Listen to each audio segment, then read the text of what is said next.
Greetings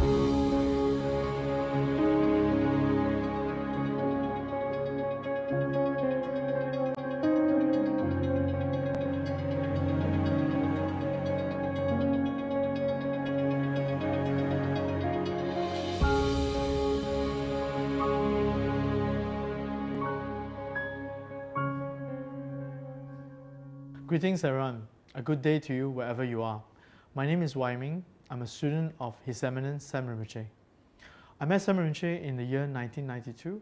The time I was still in college and I went abroad to study. I then reconnected with Sam Rinpoche in the year 1998. And 4 years ago, I joined Kachara full-time, doing correspondence for Sam Rinpoche and also Vajra Secrets.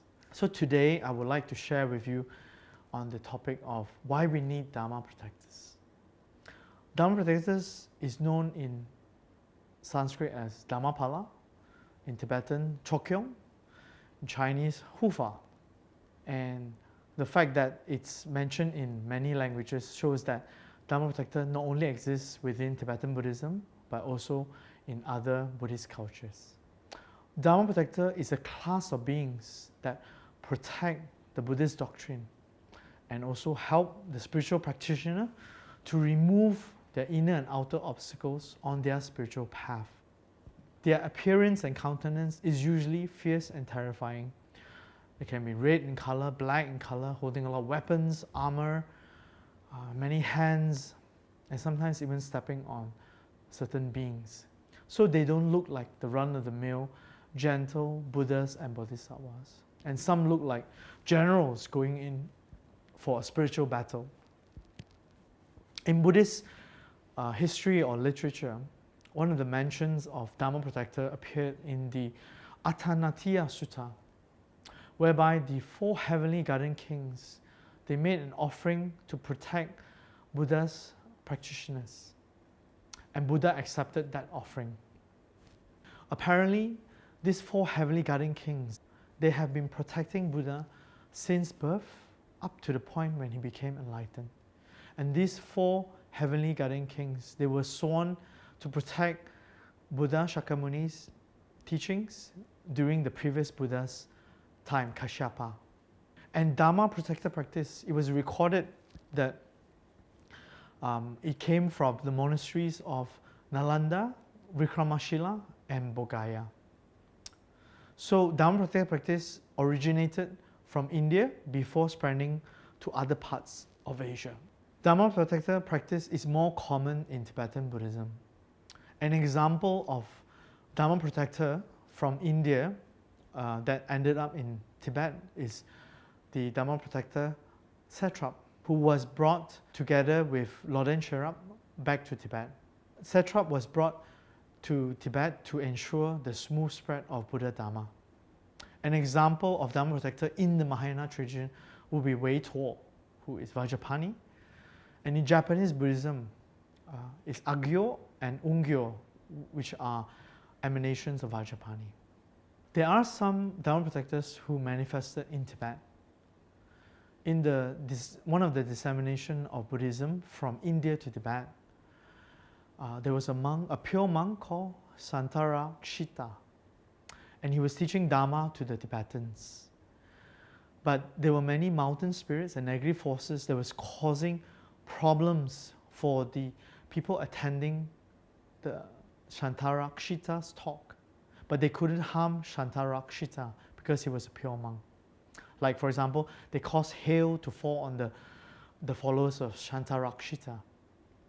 So Santarakshita invited Padmasambhava from India to help subdue these negative forces.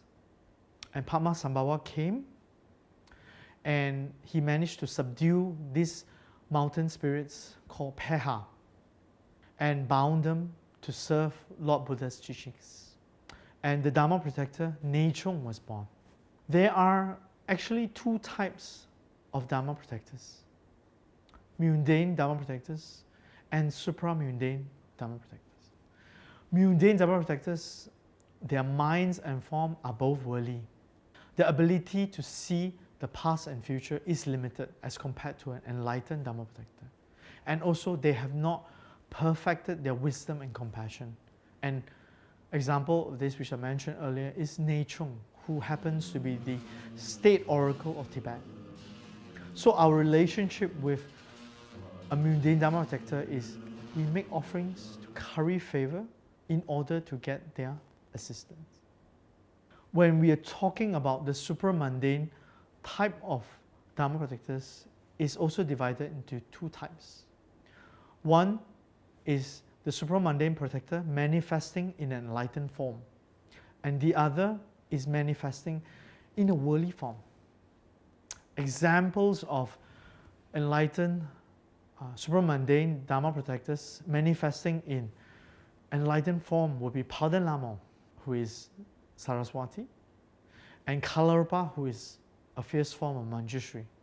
For us to gain direct help and access to this type of supramundane Dharma protectors, we will need a lot of merit, and we will need to purify a lot of our negative karma. On the other hand, we have the supramundane protectors, Dharma protectors, who manifest in a worldly form, such as Satrap, emanation of Amitabha, Dorje Shugden, emanation of Manjushri, and Kache Mapo, emanation of Hayagriva. Because the way they manifest in a worldly form, we actually require less merits to gain their protection, and we have a stronger affinity with them. Within the Gelugpa tradition, we are recommended to engage in enlightened Dharma protector practice over unenlightened Dharma protector practice. Enlightened Dharma protectors, their wisdom, compassion, and power to benefit us is unobstructed as compared to unenlightened Dharma protectors. Next, perhaps we can talk about the function of Dharma protectors. Dharma protectors, they help us to overcome our physical, mental, and emotional obstacles that arise during Dharma practice. In some cases, the Dharma protectors can also provide physical means so that our study and practice of Dharma is free from problems. For example, if we have some money commitments, the Dharma protector can provide certain materials for us, not as an end in itself, but a means to achieve a Dharma objective. Dharma protectors also provide mental and emotional stability for the Dharma practitioner to focus on the practice. Of course, there are other functions of the Dharma protector, such as the Dharma protector also protects certain high incarnations, monasteries, lineage, and geographical location. Satrap is known to be the special protector of the Dagyab region. Palden Lama is known to be the principal protectress of Tibet and Lhasa. So the people who are living in the Dagyab region, they will have Satrap as part of their practice. For the monasteries, we have Palden Lama, who is the protector of Ganden Jangse. For Serajay, the protector is Hayagriva. So the monks at these monasteries, they rely on this protector. Dharma protectors can also protect lineages. Dorje Shugden is the protector of the Gelug lineage.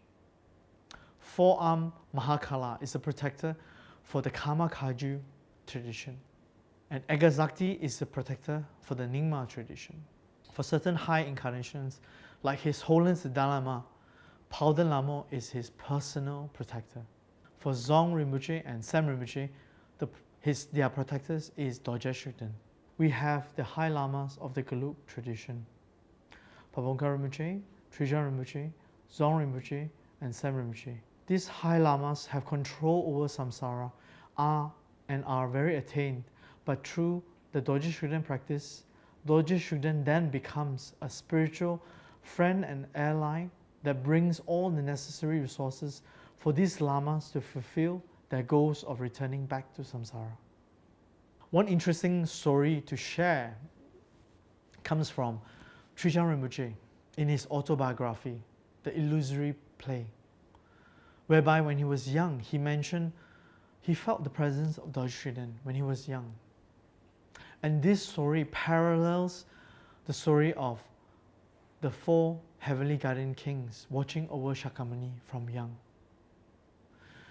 So if we practice diligently like Trijang Rinpoche, our Dharma Protector will watch over us, not only this lifetime, but many, many lifetimes. With regards to teachings, we have Kalarupa, Vaishravana, and also 6 Mahakala, who are the protectors of the Lamrim. These protectors, they help the practitioner to gain realizations of the Lamrim. Because once the practitioners gain realizations of the Lamrim, they can teach it to others, and hence it preserves the Lamrim teachings for the future. Then for the all-important tantric practices, which brings us towards enlightenment. Example will be Kinkara is the Dharma Protector for the Vajrayana and Chakra Samvarana Tantra. And when we are doing the tantric practices, we are actually heading towards enlightenment. Hence, when we are heading towards enlightenment, there will be many obstacles and problems that will arise to stop us. So a Dharma Protector practice is also essential in this instance. Next, I would like to talk a little bit about Dorje Shugden, the protector of our time. Dorje Shugden, as we know, is Manjushri. But he takes on the form of a worldly protector so that practitioners in this degenerate age or Kali Yuga can connect to him easily. And he is one of the latest Dharma protectors to manifest. So his connection to sentient beings at this time is very close. Hence, the help that he renders to us is swift and powerful. Dorje Shugden also manifested as an uncommon protector to protect Tsongkhapa's teaching on emptiness. And this teaching is similar to Nagarjuna's view. And if we lose such teachings, it will be a great loss for the future practitioners. An interesting point to note is that from the time of Lama Tsongkhapa up to the 4th Panchen Lama, the Dharma Protector for the Gelug was Kalarupa, who is Manjushri. And Dorje Shugden is also Manjushri. Hence, the Dharma Protectors of the Gelug lineage is usually in the nature of Manjushri. So how can we do Dharma Protector practice effectively? If we have collected a lot of negative karma, can the Protector protect us? If we offer him black tea and serve him? Apparently not. Because of our negative karma that is like a blindfold for the Dharma Protector, it is not because the Dharma Protector does not have the power to assist us, but because our negative karma is so heavy, it creates obstruction for the Dharma Protector to sense that we are asking for his help. So the best formula for us to gain the help from our Dharma Protector would be to hold our vows and commitments to our Guru to have clean samaya. Then when we do Dharma Protector practice, it will be effective and successful. A Dharma Protector can watch over us if we are serious about Dharma practice.